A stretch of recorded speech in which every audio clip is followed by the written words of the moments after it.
Good morning, good morning, good morning. Hope all is well. Good morning. Good morning, sir. We have a few people still trying to connect, so let's let the audio get in here and then we'll get rolling.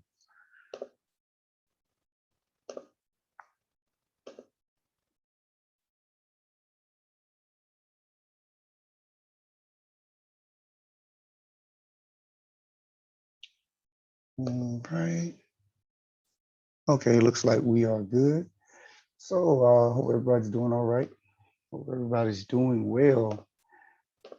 So we covered a couple sections last class. Before we do anything, did anybody have any general questions before we get rolling? Look like we are good. Okay. Checking one thing before. I have a question Yes. about Pearson. Mhm. It says an error has occurred when I click I agree. When you say you agree to what? I'm gonna try to go back.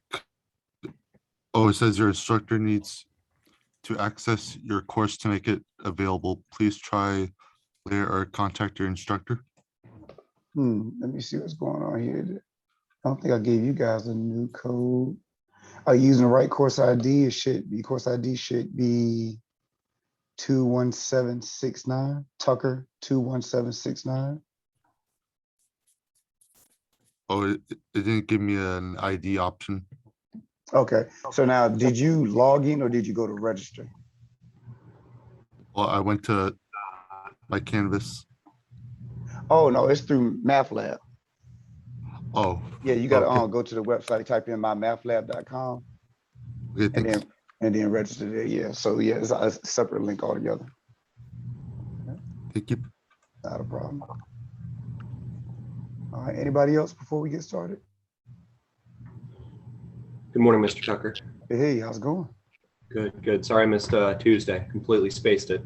Oh, it's all good. It's all good. After today's lecture, I'll be sending out that link anyway. Okay. So you'll be able to review it if you like. Cool. Fantastic. Thank you, sir. Yep, not a problem. How you doing, sir? Hey, how's it going? All right. I just got in here. Where is that? I lost where's the little the link for the register and oh, I got it now. Never mind, I got it. I found it. All right. Sounds good.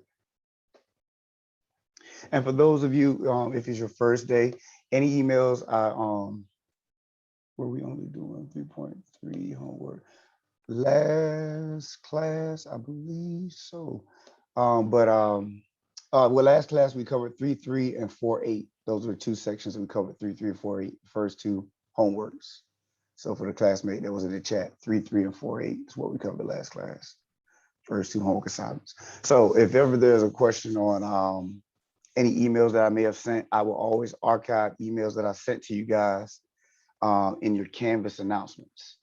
So, you can always go to Canvas announcements and check out that space to see if I've sent any emails. All right. Excuse me. Yes. Since this is my first day, where's the homework I need to make up? Okay, I'll talk to you. I can talk to you about that after class. Okay. And make sure you're straight before we leave. Well, we're about to take notes now. I mean, of course, you guys adults, man. If you don't take notes, I can't make you. But yeah, we're about to go ahead and go through the lecture right now. So last class we did 3.3 and 4.8. Today we'll look at 5.6. Probably get into 9.5 as well. So let's go ahead and do that. I think I got the notes up already. Yeah.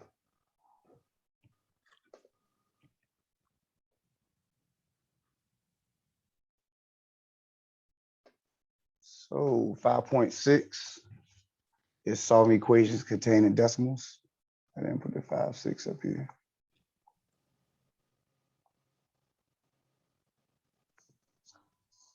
All right. So for those of you who came last class, the same process for the most part that we did last section. We talking about solving by trying to get your variable by itself and performing the opposite operation to both sides of the equation. So here, our first equation, x minus 1.5 equal to 8. So we will add 1.5 to both sides.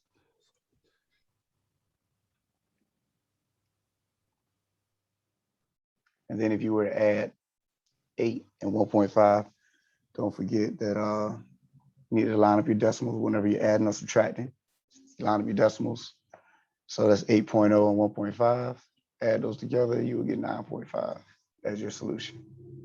And notice I canceled out over here. Negative 1.5, positive 1.5 cancels on the left, leaving you with just the x.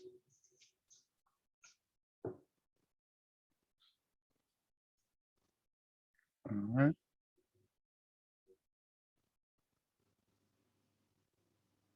Any questions on that one?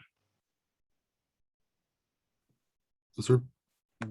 Also, for those of you, if it's your first day, most of you, I can't see everybody. So if you are copying something and I decide to scroll up and I didn't know, just unmute or just type in the chat. Could you scroll back up for a few seconds? And that's not a problem. So just letting you know, I'm most definitely open to making sure I give you guys the opportunity. Do we gotta be on the camera? No, you don't have to. No, No. no. All right. Mr. Tucker, question Yes. for you. I'm trying to find the course ID for the math lab kit. I'm working on getting that set up right now. Mhm. Where is that? That is going to be, if you go to Canvas and go to your Yep. announcements for the course, I have all my 4 introductory emails to be in there. Oh, great. And Thank you, sir. yeah, and I think that was the first one that my math lab in it. Yeah, I got it right there. Thank you. Okay, cool, not a problem. All right. So the next one, we have negative 2y equal to 6.7. So we divide both sides because this is negative 2 times y. So in order to undo the multiplication, we divide. So we divide both sides by negative 2. So that cancels out the negative 2 here. And then here we have 6.7 divided by negative 2. And that's negative 3.35. So in this class, they don't take away your basic full function calculator. So you will be able to use your calculator for that if you're not comfortable doing long division. But it's the process that we're trying to emphasize here, the solving process. All right, question before I go to the next one. So is there anywhere we can follow you on our own? Nah, you just writing this out. Like, where is, What you mean follow me on your own? like, is this like on MathLab somewhere already written down? Or you just going through the textbook writing it out? Yeah, these are just notes that I've generated from the textbook. Now, what's going to happen is after today, I'm going to send you a link, a YouTube video to both lectures, and then you'll be able to go back and review it, on your own, pause it, rewind it, however you see fit. Okay. And then I was trying to read the syllabus, and I couldn't really understand it. Okay, well, like I said, stay back after class, and I'll make sure you have an understanding before we leave. Okay. Yep.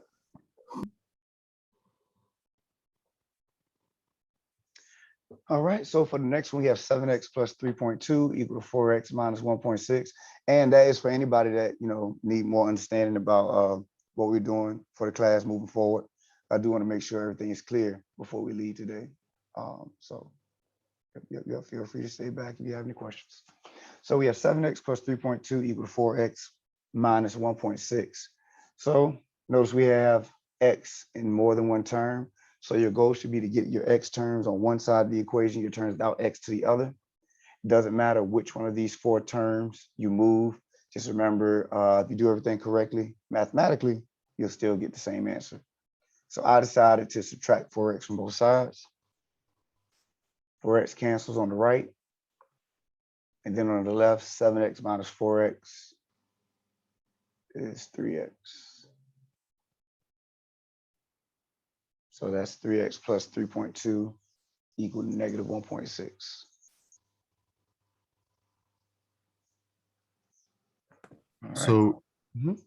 so the smaller number on one of the sides has to go on the other side first. It don't necessarily have to be. If you decide to take the 7x over, then you would have had a negative 3x on the right. At some point, it will cancel out and you'll get your same answer regardless. Okay. It's just that if you do the opposite of what I'm doing, you're gonna have all opposite signs until the very end. Okay. Yep. All right. So now I will, because I got all of my x terms, I have my single x term on the left. Now I need to take the 3.2 over. So I will subtract 3.2 from both sides. Don't forget, oh, still have my eraser up. So here we have a negative 1.6 and a negative 3.2. So you're going to add those. So that gives you negative 4.8. Mr. Ryan, going back to what you were alluding to. So if we did it your way, then I would have had a negative 3 and a positive 4.8. And then, you still would have got the same answer. All right, so we have 3x equal to negative 4.8. Now divide by 3. And x is equal to negative 1.6.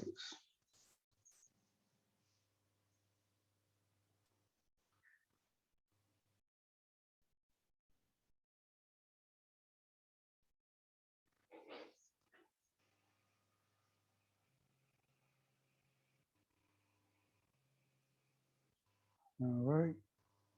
Everybody okay? Scroll up.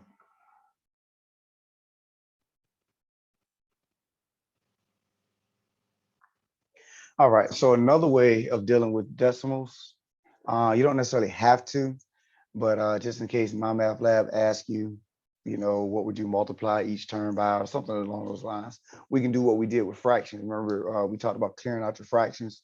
You can actually clear out your decimals.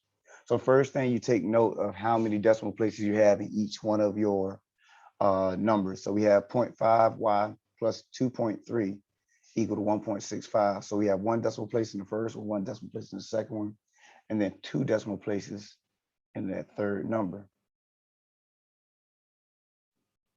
So you find the max number of decimal places, which is 2.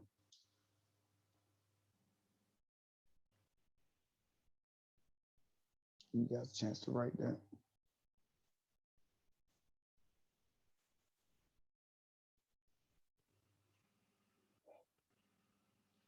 And then we're going to multiply each term by a multiple of 10 based on the max number of decimal places.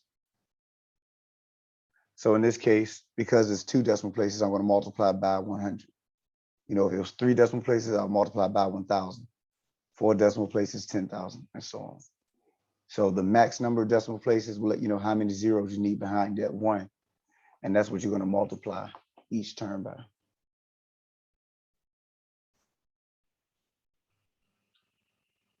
All right. Questions on that before we keep going?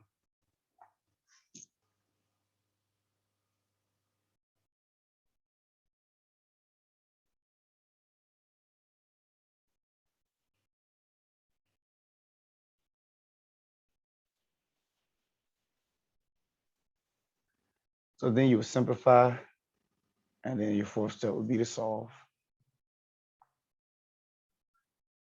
So if I multiply each term by 100, that'll give me 50y plus 230 equal to 165. So that gets rid of all of my decimals.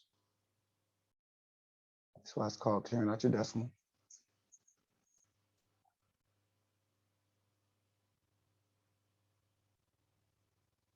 And then to solve, I can go ahead and subtract 230 from both sides.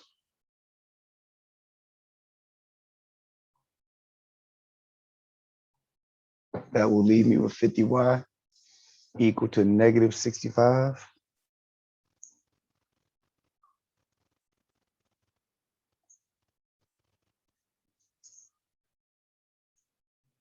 And divide by 50. y is equal to negative 1.3.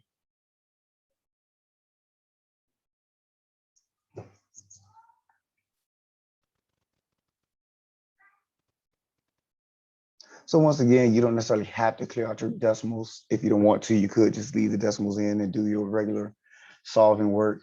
Either way, you'll come up with negative 1.3, but just in case you decide that you don't want to deal with decimals, or if you're dealing with math lab homework and they ask you, what would you multiply each number by to clear out the decimal, something along those lines, emphasizing the process, at least you know what the process is.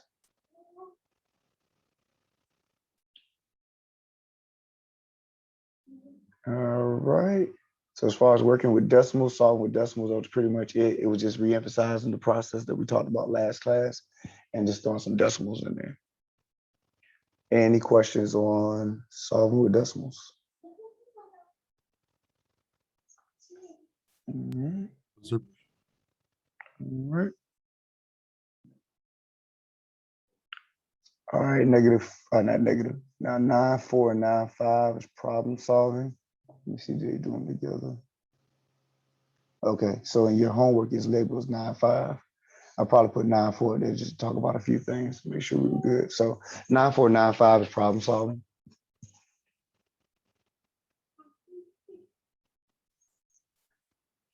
So we have 5 steps when it comes to problem solving. So first you want to read, of course, read the problem. Read the problem as many times as it takes, of course, to make sure you have an understanding of what's going on. No one knows how many times it took you to read it to get that understanding. So, don't be ashamed of that. Just go ahead and knock it out and make sure you have a full understanding for real, because that's going to enable you to continue to move forward. From there, you're going to establish each unknown and write each unknown in terms of one variable. I have an asterisk besides 2 and 3 because that's where a lot of people get caught up. And you'll see what I mean in a second by writing each unknown in terms of one variable. In other words, if you have more than one unknown, you do not want to call one X, the other one Y, and the other one Z. The reason for it is because the more variables you have, the more equations you will probably need in order to be able to solve. Then you'll need a system of equations, which you don't want to have to deal with in this section. So in this section, everything is set up so that you can write each unknown in terms of one variable. Then we'll write an equation. That equation will be based on the words that are in that problem. Solve it, and then we want to check and make sure we are actually answering the problem, answer the question in the problem. All right.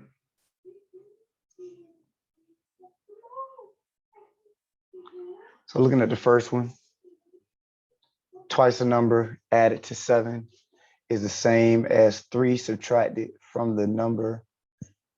Find the number. Can you go back up a few seconds? Absolutely not. Okay, hold on. Tell me which way, how far. That's good. That's good. Thank you. Not a problem. Let's see if I can get some of that word problem in there.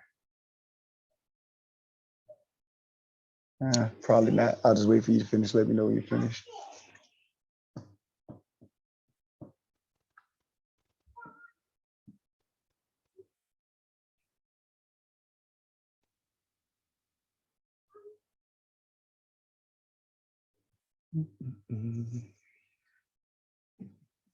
I'm good. Thank you. Not a problem. All right, so there we go. Twice the number added to 7 is the same as 3 subtracted from the number. Find the number. So this one is not necessarily an application. It's just a problem that establishes an equation. So we want to write the equation and want to write the words in the equation form. And so whenever you have a situation like this, you do want to look for the word or the phrasing that gives you the equal sign. And that's what I have underlined in purple. Is the same as, is the same thing as saying equal, or the same thing as saying is. All right, so that's going to break up our equation into the left side of our equation, right side of the equation. Remember, we talked about last class that your equal sign sets up left side of your equation and right side of your equation. So that's what we're looking for here. Then establish your variable. We're going to go ahead and use X. If you're doing it on your own, it doesn't matter what variable you use. You have 26 letters in the alphabet. My math lab, if they ask you for the expression, they may ask you to use X. So always pay attention to the directions, or they may ask you to use N, so now let's look at how we will write this. So once again, the first thing we do is establish the equal sign. Now to the left of that equal sign, twice a number added to 7. And that's what we have right here. You multiplying 2 times X and then adding 7. So twice a number added to 7. And then it says is the same as 3 subtracted from a number, or from the number. And that's what we have here is X minus 3. So you have to be careful. Make sure you don't write 3 minus X, because you're subtracting 3 from the number. That means it's X minus 3. And when it comes to subtraction, remember the position, the order does matter. Because 3 minus 1 is 2, but 1 minus 3 is -2. So when it comes to subtraction, order does matter. We're taking 3 from the number. So that's why it's going to be X minus 3. All right. Any problems before we go to solve? So if there's like a negative X on one side, do you put it on the other side before it becomes the solution? Yes, well, it depends on what you're saying. Let's say if you're saying this X was negative, well, then you can go ahead and add X to both sides so that you can get all of your X terms on one side. Is that what you're referring to? No, like if I got the solution and Okay, if there's you a have negative, minus, let's say you there's have a negative minus. X equal to 7. Yep. And then, yeah, you could just take the negative over and that'll be X equal to -7. Okay, thanks. Yep. Mhm. All right, so we can go ahead and solve. I decided to go ahead and add X to, not add, subtract X from both sides first. Remember, we had the situation previously. If you have X in more than one term, more than one side, you go ahead and take all of your variables, all of your terms with X to one side, all of your terms without X to the other. So I decided to subtract X from both sides. And so now I have X plus 7 equal to -3. And then you can go ahead and subtract 7 from both sides. And X is equal to -10. That's our solution. So we're just looking for the number that fits this description. So when you plug in -10, it should work, should have both sides equal.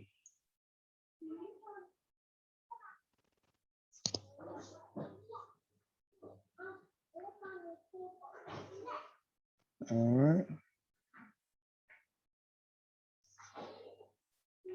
Any questions before we go to the next one?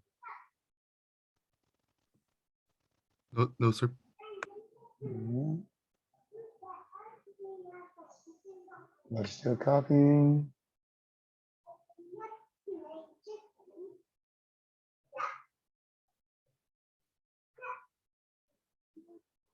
All right, so here we have a 10-foot board is to be cut into 2 pieces so that the length of the longer piece is 4 times the length of the shorter. Find the length of each piece.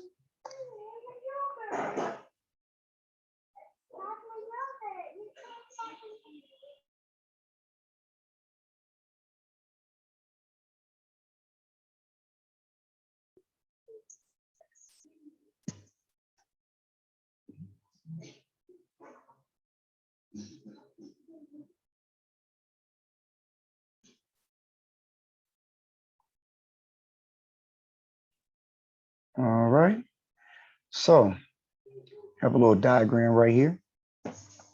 So we have this board that we want to cut into 2 pieces. And we know that it's 10 feet altogether.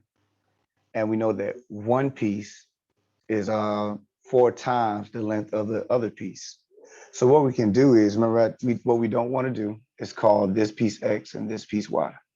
But since they give a description of one in terms of the other, we call one X and then use the words to describe the other one in terms of X. So we'll call the shorter piece X and then call the longer piece 4 times X. And that's how we represent our 2 unknowns. And so that's what I meant by describing each one of your unknowns in terms of one variable.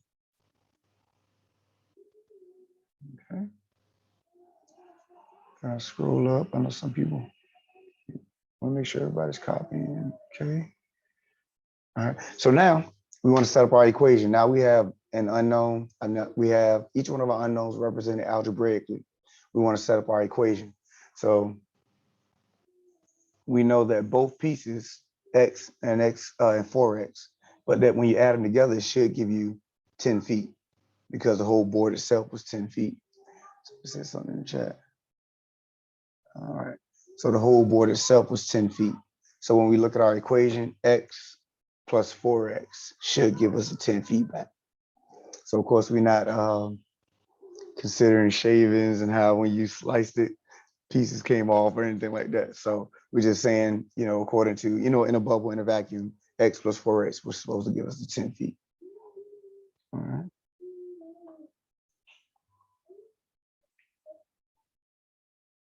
Can I scroll up?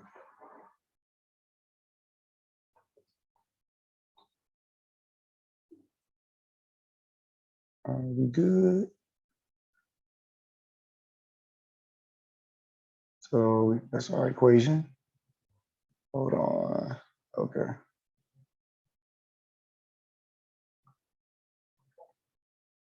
For the person who asked me to scroll up, I don't know if I can scroll. Yeah, I don't know if we good or not.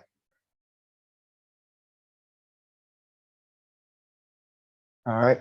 So we can go ahead and solve now. We can add 4x and x together. That'd be 5x equal to 10. Then divide both sides by 5. X is equal to 2.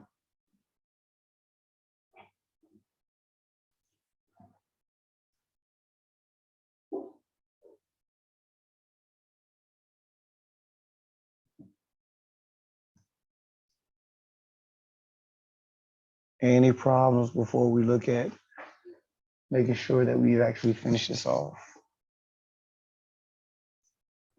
Sir, Mhm.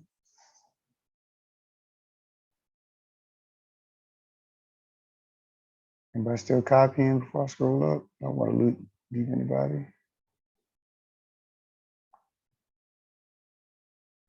All right, so going back to the problem, you want to make sure that you've actually answered the question. Notice it says each piece. You want to find the length of each piece. So this is just one answer. So the shorter piece was x.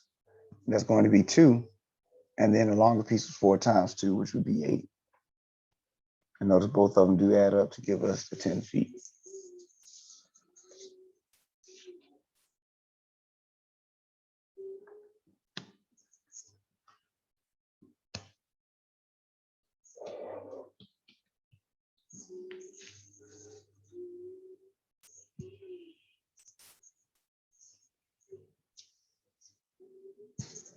All right. Can I scroll up?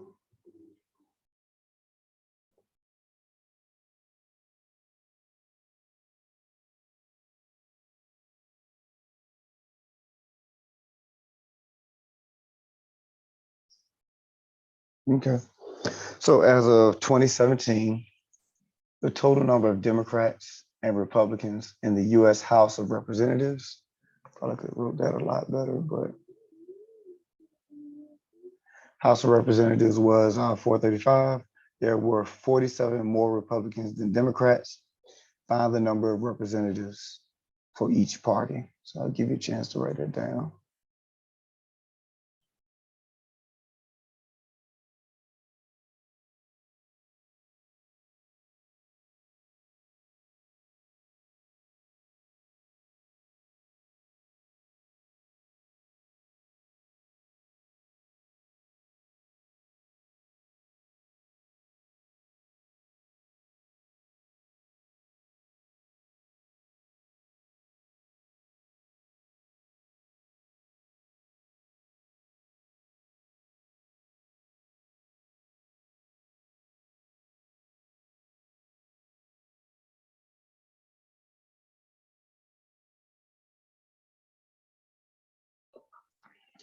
All right, so we have two unknowns. We have the number of Democrats and the number of Republicans, right? And the total number of Democrats and Republicans was 435. Now, there were 47 more Republicans than Democrats. So it's telling us, or it's describing Republicans in terms of Democrats. So what we can do is let the number of Democrats be X, number of Republicans be X, plus the 47, since there were 47 more Republicans than Democrats. All right. So now the total number of people or representatives altogether was 435. So that means when I add the Democrats and Republicans together, it should equal to 435. And so that's our equation. So X plus the X plus 47 is equal to 435. So that's our Democrats, that's our Republicans.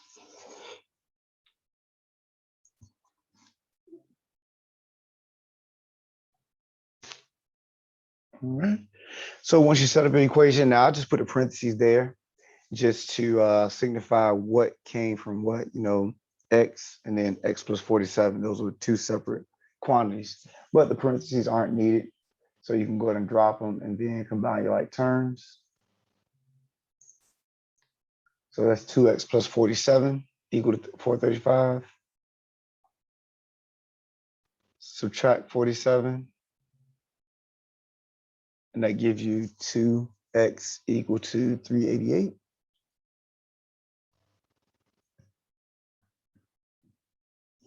And then go ahead and divide both sides by 2. X is equal to 149.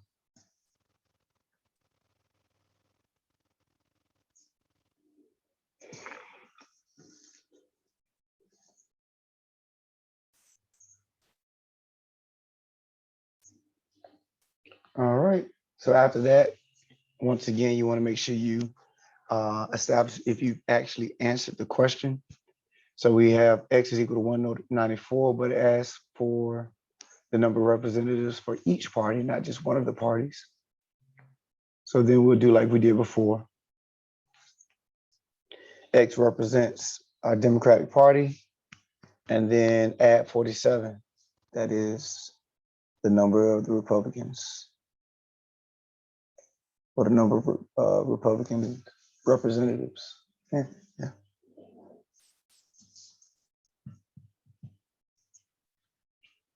And 194 plus the 241 should add up to the 435.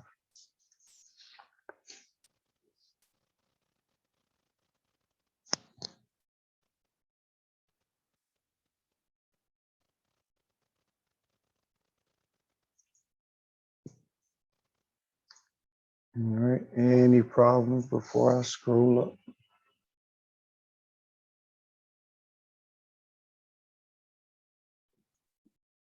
No, sir.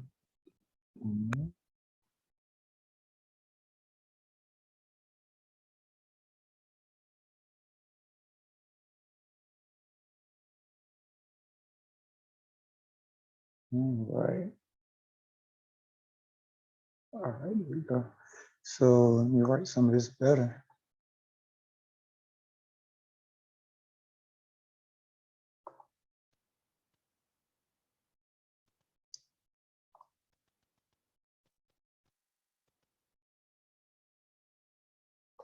So the two walls of the Vietnam Veterans Memorial in DC were connected, and an isosceles triangle would be formed. The measure of the third angle is 97.5 degrees more than the measure of either of the two equal angles.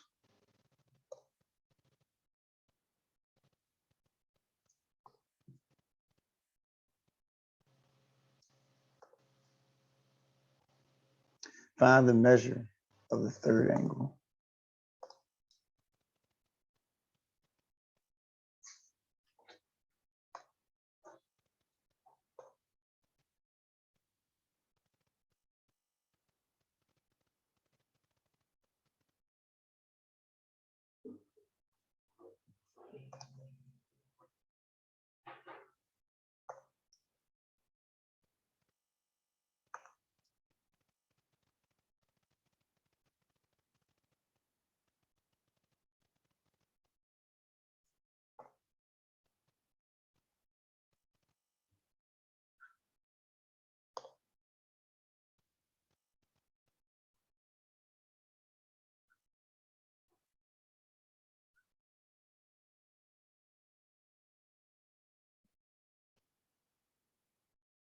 All right, and we're still copying and scroll up.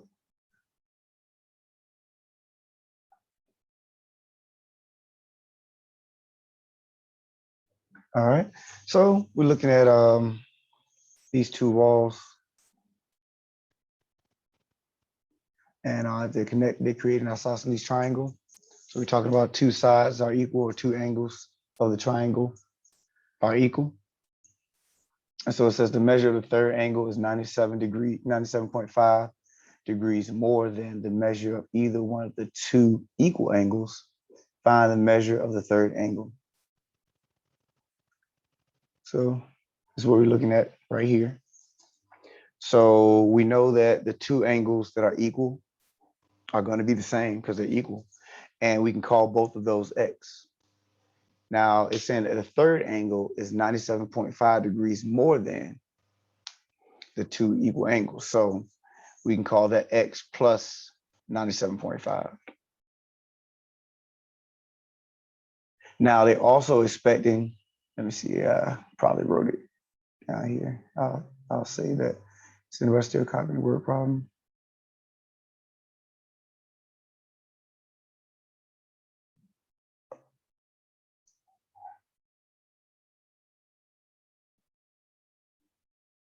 So now they are expecting some pre-knowledge here, because notice they didn't mention anything about the angles and their total number of measurement.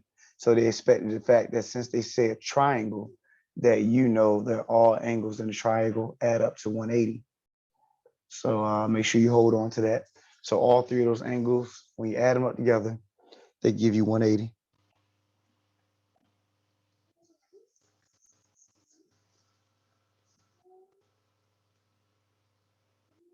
So a triangle always equals 180.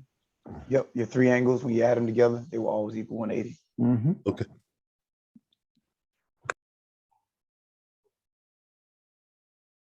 All right, so since that is the case, and once again, notice they didn't mention this at all, but that was, an intricate part of information that will help you to establish your equation.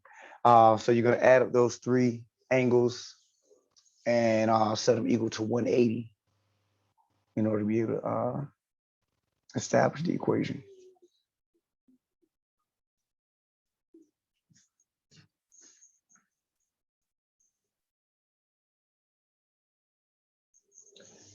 All right, any questions on that step before we look to solve?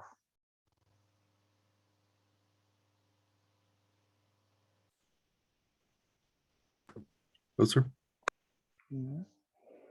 So once again, those grouping symbols are there just to signify first angle, second angle, third angle. Other than that, they don't have to stay there. So you can drop them and go ahead and combine your like terms. X plus X plus X is 3X. Then you go ahead and subtract 97.5 from both sides. That will give you 3X equal to 82.5.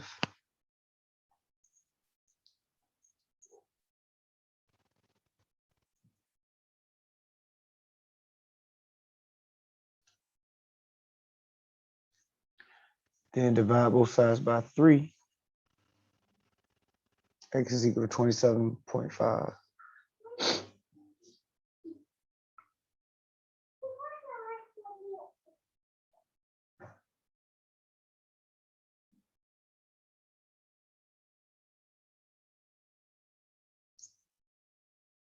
All right.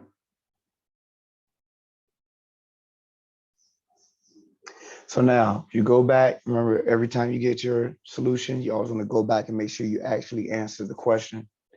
So this problem says or asks us to solve for the third angle. It doesn't ask for all three this time. Ask for just the third angle. So you just take the 27.5 and plug it into the algebraic expression for our third angle. And that gives us 125.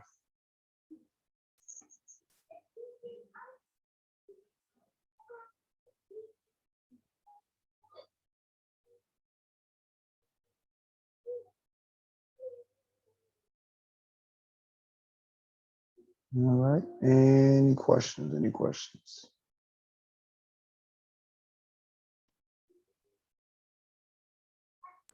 Those are All right.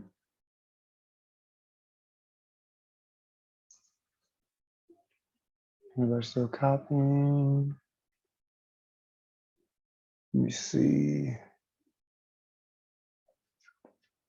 Somebody just asked a general question on that one. Okay. So that's it for word problems. And that's 2 sections. And this is the first week, so we don't have to rush it or push it. So as far as how many sections are left in this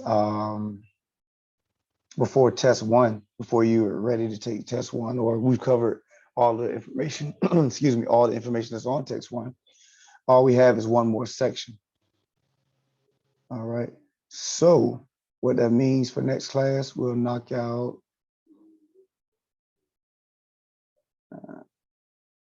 9596. Let me see. I don't see 95 up here. Okay. Okay, so we got 2 sections, 95 and 96. Okay, cool.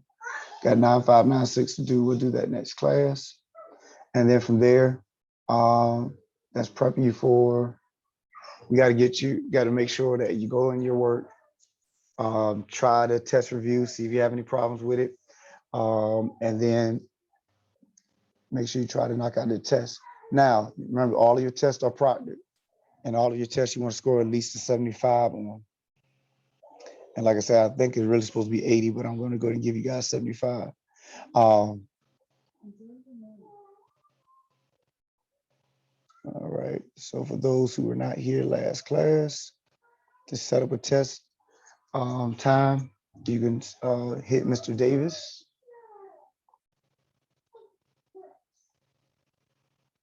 That's jldavis@tcc.edu. So you contact him, and you guys will set up a time to take that test. Now, you do not have to go in. All of this can be done through Zoom or done remotely, in other words. We are going to, review and prep time, do other things, and then continue to go on through lecture. Now, maybe after test 10, I may set up a date for us to do a test or whatever, but normally you would take your test through Mr. Davis. I see somebody. All right, so everybody got an email before I scroll up, jldavis@tcc.edu. All right, someone said they want me to go up. Not sure how far you wanted me to go up. Because that was the end of the last problem right there. So yes, I do record and then post these. I convert the lectures to YouTube, and then I'll send them to you in an email. And then also they will be archived in your Canvas announcements. All right. Can we use a calculator on the test? Yes, but what they don't want you to use is like a TI graphing calculator, a real super, like, one of the ones that, have every kind of function you could think of up there. So just a regular basic calculator is fine. And you should be okay. Yep. Let me see, anything else? I think that's pretty much it. So like I said, next class, we'll do 95, 96. If you have any questions, bring them on next class, because I'm pretty sure we'll have the opportunity to go over them if you have them. If any questions are generated over the weekend. It's jldavis@tcc.edu. So I don't know, I guess whoever needed this is done with it, I guess. I don't know, if not, let me know. But that's it right there. jldavis@tcc.edu. All right. Anything else, anybody else before I make sure that, people who missed last class, I know they had questions. Okay, not a problem. All right. So everybody's current, good to go. We can close out the lecture. Straight. All right. So if that's the case, you guys have a great weekend. Be safe. I will see you on next class. That'll be Tuesday. So you guys take care. Have a great weekend. And you do the same.